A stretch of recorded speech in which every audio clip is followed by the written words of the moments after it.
Video देखने से पहले चैनल को सब्सक्राइब करना ना भूलें।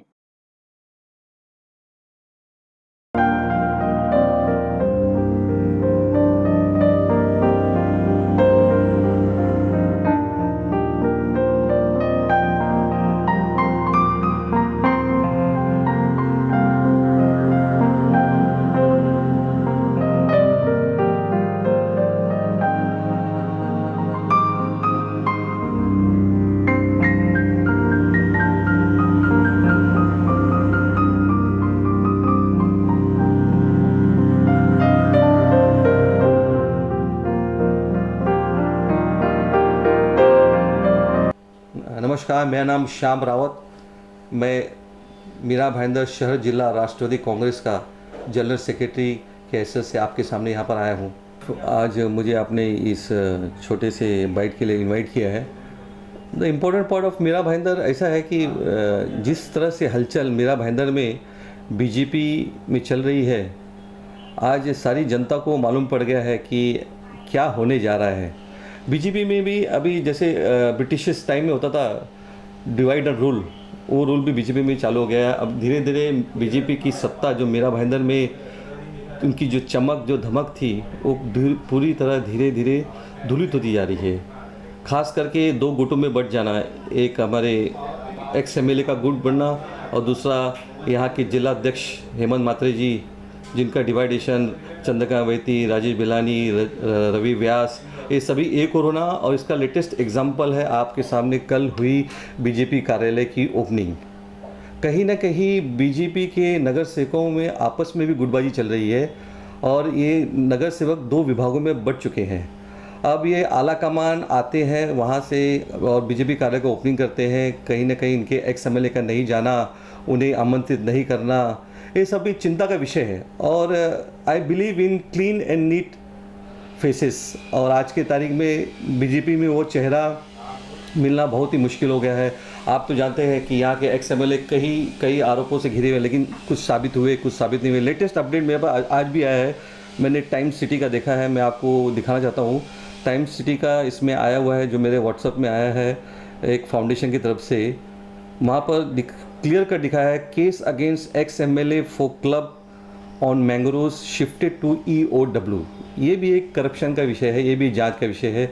लेटेस्ट उन्हीं की पार्टी की गुटबाजी से आया हुआ है, जहाँ पर लिखा गया है, क्या भाजपा जिला अध्यक्ष पद से हेमंत मात्रे निलंबित होंगे, आगे क्वेश्चन मार्क लगा हुआ है। तो ये इनकी आपस की गुटबाजी का एक नतीजा है। और कहीं ना कहीं यहाँ जनता धीरे धीरे पता चल चुका है कि बीजेपी में क्या होने वाला है। और मैं तो बिलीव करता हूँ कि एक अच्छा चेहरा आना चाहिए और अच्छे लोगों को एक संधि मिलनी चाहिए।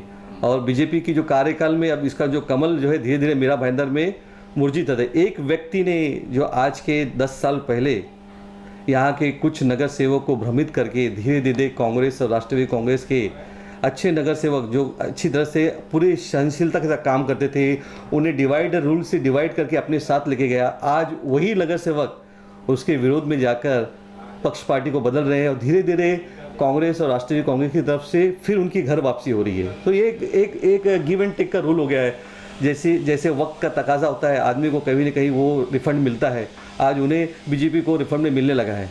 और जहाँ तक बात रही है एनसीपी की, एनसीपी में आज जो भी हो रहा है, जो भी एनसीपी आज जो दौर पे चल रही है, आज हमारी घड़ी एक अच्छे मुकाम पे है और इनका जो माहौल हमारा जो बना हुआ है मीरा भाईंदर में बहुत अच्छी तरह है। लेकिन आज वहाँ भी आप बोलते हैं, मैं मानता हूँ वहाँ भी गुटबाजी हो रही है, ऐसी नहीं है, लेकिन इसका कहीं ना कहीं एंड जरूर होगा। हमारे आला कमान ने इस पर सोचा है।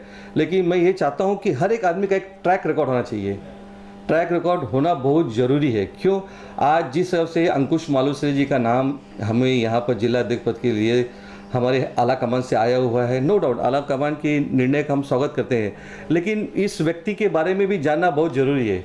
क्या होता है कि पिछले 1983 से मेरा सफ़र है मीरा भाईंदर में, मैंने कई लोगों को नज़दीक से देखा हुआ है और मैं इस व्यक्ति के बारे में भी आपको ट्रैक रिकॉर्ड्स की स्क्रूटनी बताता हूँ कि मैंने देखा है जब गिलबर्ट सेठ जी यहाँ पर आमदार थे और गणेश नायक जी खासदार थे, उस वक्त भी ये व्यक्ति वहाँ पर राष्ट्रवादी कांग्रेस में अंकुश मालुसरे थे।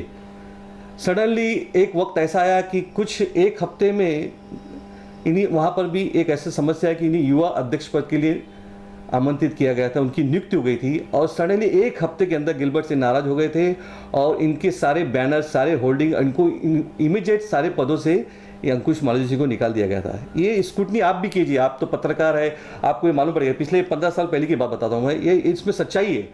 और इसी व्यक्ति ने कुछ नाराजगी दिखाकर अपनी खुद की संगठन बनाई जिसका नाम है Nirbhay Bharat. He was not success there also. बाद में ये धीरे धीरे इनका देखिए, इनकी अपॉर्चुनिटीज देखिए, वक्त का कैसे ये पकड़ते ये ऐसे व्यक्ति कि इन्होंने कांग्रेस का दामन थामा। कांग्रेस में उस वक्त सावंत जी थे, Arvind Sawant, I think so. Arvind Sawant कुछ महीने में उनका पद पर जाने वाला था, इनको कांग्रेस का अध्यक्ष बना गया। Within 1 year he escape from there. हाँ, जरूर कुछ ना कुछ तो इसमें जांच की विषय है, जो कांग्रेस से निकाले गए या छोड़े गए, छोड़ने के बाद ये कहाँ गए, कहे गए। और देखिए, आला कमान तो हर सही निर्णय लेता है, लेकिन आला कमान तक किस व्यक्ति के बारे में क्या मैसेज पहुंचता है वो गुमराह का विषय भी हो सकता है। तो मैं मेरे आला कमान से ये निवेदन करूंगा कि आप इस व्यक्ति का और संतोष जी पेंडुलकर का भी ट्रैक रिकॉर्ड निकालिए। आप देखिए कि इस व्यक्ति ने कांग्रेस से निकलकर बाद में वापस यहाँ पर आया और किसी सोर्सेज से आप तक पहुँचा और आपने इन्हें जिला अध्यक्ष के लिए नियुक्ति दी है, no problem. But I have seen him personally about both the personalities. Both the personality I have seen Santosh Pendulkar ji, I have seen Ankush Malviya. I don't know personally, ज़्यादा उनके बारे में जानता नहीं है अंकुश मालवीय, क्योंकि उनका चेहरा I couldn't find him the present personality of his Hindi, of speaking Marathi, everything I have noticed. But I feel much more, I am not going to take the side of संतोष पेंडुलकर जी कि ये बहुत अच्छे हैं, but लेकिन I feel much more better than at present.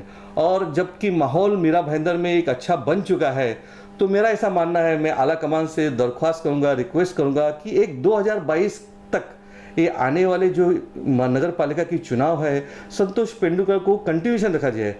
और इन सभी जो व्यक्ति जो अभी वापस घर वापसी की है, उनको भी ये तहेल दिल से सोचना चाहिए कि आपको जिलाध्यक्ष पद का इतनी ही इम्पोर्टेंस देने से अच्छा आप पार्टी के जो प्रेजेंट जिलाध्यक्ष है उनके साथ मिलके साथ बढ़ाए, आगे बढ़े, पार्टी को अच्छे लेवल पे जाए। और मैं आपको एक दावे के साथ कहता हूँ आपकी इस मीडिया के माध्यम से, अगर आज चुनाव आयुक्त मीरा भाईंदर में अगर इलेक्शन डिक्लेयर करता है तो राष्ट्रवादी कांग्रेस 1 नंबर पर होगी, दूसरे नंबर पर शिवसेना होगी, तीसरे नंबर पर कांग्रेस होगी और सबसे लास्ट श्रेणी में होगी बीजेपी। जो बीजेपी की आज हलचल है, कि बीजेपी के पास जो नेता है उसकी छवि पूरी खत्म हो चुकी है। इसलिए बीजेपी भी नहीं चाहती कि वो छवि को लेकर हम बीजेपी को आगे ले जाएं, ताकि उनको मालूम है उनको 2022 में एक बहुत बड़ा झटका पड़ने वाला है। लेकिन राष्ट्रीय कांग्रेस अपने स्टैंड पे एक अच्छी तरह मुकाम पे आ चुकी है। जो पेंडेमिक सिचुएशन हमारा था 2019 का, संतोष पेंडुलकर ने अच्छा काम किया, ठीक है, बढ़िया है, लेकिन जो जीरो से लेकर उन्हें 40% 50% लाया है। अगर आप एक सडनली हाई कमांड के ऑर्डर से एक नए व्यक्ति को जिसकी स्क्रूटनी नहीं, उसकी ट्रैक रिकॉर्ड नहीं निकाला गया, उसको जिला अध्यक्ष पद की नियुक्ति देते हो, तो सडनली सभी कार्यकर्ताओं का मोरल डाउन होगा और ये राष्ट्रीय कांग्रेस फिर जीरो पे जाएगी और उसे डेवलप करने के लिए फिर 1 साल जाएगा, फिर हम बैकफुट पे जाएंगे और आने वाले 2022 का लक्ष्य हम नहीं प्राप्त कर सकते। तो मैं आदरणीय शरद चंद्र पवार जी से और हमारे दादा जयंत दादा पाटिल से और हमारे होम गृह मिनिस्टर जो हमारे जितेंद्र आवाड़ जी हैं, उनसे भी निवेदन करता हूं कि इस चीज़ की ये बारीकी से स्क्रूटनी की जाए, रेफरेंस देना और उन पर अव्वल करना और उनकी स्क्रूटनी करके जो वाजिब लगे, जो एकदम सही लगे। मेरा आज मानना है कि पेंडुलकर के साथ बहुत से कार्यकर्ता है, खटपटे सब में है, 100% we can not satisfy all कार्यकर्ता, बट ये टाइम आ गया है कि something you have to search about the scrutiny, about the track record of particular person before appointing him as a district president of Mira Bhainder. So better for our party, better for our कार्यकर्ता। इसमें बहुत सारे कार्यकर्ता आज नाराज चल रहे हैं। मैं नहीं चाहता, मेरी पर्सनल ओपिनियन है कि ट्रैक रिकॉर्ड निकाले और देखे कि एक आदमी राष्ट्रवादी कांग्रेस से गिलबर्ट सीट से भी नाराजगी से निकाला गया था, कांग्रेस से भी छोड़ के गया और सडनली आप राष्ट्रवादी कांग्रेस को से इतने बड़े मुकाम पर पद दे रहे हो। उसका पर्सनल क्या रिकॉर्ड है, उसने आज तक क्या क्या काम किया है, उसने क्या किया है, इस सब चीज़ को ध्यान रखते हुए और एक तरफ संतोष पेंडुलकर जी के कार्य को भी ध्यान रखते हुए एक सही निर्णय ले, ताकि आने वाले समय में जो विश्वास पिछले 15-20 साल में मीरा भाईंदर की जनता ने हमेशा राष्ट्रवादी कांग्रेस और कांग्रेस पर जताई है। 15 साल हमने हमारा मेयर दिया है, हमारा आमदार दिया है, हमारा स्टैंडिंग कमेटी था और डेवलपमेंट हमने हमेशा किया है मीरा भाईंदर में। आज जो मीरा भाईंदर का चेहरा बदला है वो राष्ट्रवादी कांग्रेस और कांग्रेस के वजह ही से बदला है। ये सिर्फ एक लोगों में भ्रम फैला गया है कि बीजेपी ने पिछले 5 साल में काम किया। देखिए, रोड, गटर, नाले, ये सारी तो सुविधाएं, ये तो महानगर पालिका का हक है। मीरा भाईंदर की जनता अपना टैक्स भरती है, इस सब चीज़ें कॉमन है। लेकिन इस गटर नाले के पीछे भी बहुत बड़ी भ्रष्टाचार हुई है। अगर आपको पता करना है इन प्रेजेंट बीजेपी के नेताओं की कारगुजारी, तो आप यहाँ के लोकल बिल्डर्स जो बड़े बड़े बिजनेसमैन हैं उनका कितना हैरेसमेंट हुआ है आप उनसे पता कर सकते हैं। तो ये चीज़ राष्ट्रवादी कांग्रेस और कांग्रेस ने कभी नहीं किया है। राष्ट्रवादी कांग्रेस ने काम किया है, सबको लेके चला है और वो 15 साल का सत्ता फिर आने वाला है। मुझे पूरा विश्वास है कि 2022 में कहीं ना कहीं महाविकास आघाड़ी का सरकार फिर से आएगा। उसके लिए एक अच्छा जिलाध्यक्ष की नियुक्ति होना बहुत ज़रूरी है। मैं पर्सनली किसी से रिवेंज नहीं ले रहा हूँ, लेकिन एक बात मैं कहना चाहूँगा आपके माध्यम से कि please please and please, it's a small request to my all big leaders of Maharashtra, please look into the matter and find out what is the real fact behind why the Karyakartas are upset. Check his scrutiny, check his track record and then appoint for our better future. सबसे क्या लगता है आपको कि षड्यंत्र रचा गया है इनको निकालने के लिए संतोष जी को खास? Sir, it is possible somewhere this Ankush Kumar say I feel it's just a mohra. There may be some people are behind him in a political way also to demoralise कार्यकर्ता और पार्टी को नीचे गिराने की एक साजिश भी हो सकती है। और इसमें कुछ अतत्व लोग भी शामिल हो सकते हैं जिसमें हमें बारीकी से नज़र डालना होगा। और शायद मेरी ये बातें गलत भी हो सकती है, इसमें कोई नहीं, लेकिन कुछ न कुछ कहीं ना कहीं तो इसमें ऐसा लग रहा है कि सडनली बढ़ती हुई पार्टी को और सडनली एक अच्छा काम करने वाले, maybe his financially is not sound, I also agree.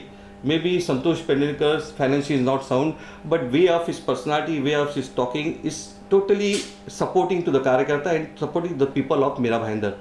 So please, it is a question of checking out.